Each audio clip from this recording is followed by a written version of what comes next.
பூவை கையில வச்சு பிரார்த்தனை பண்ணி கொள்ளுங்க. விநாயகர் வழிபாடு, மகாலட்சுமி வழிபாடு முடிஞ்சு இப்பொழுது வருண கும்ப வழிபாடு.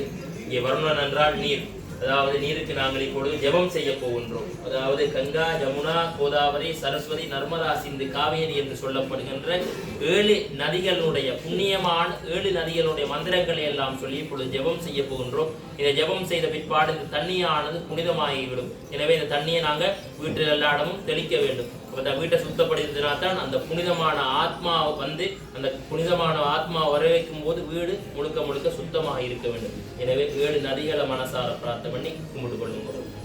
கையெழுந்த ஒரு கையெழுந்தீங்க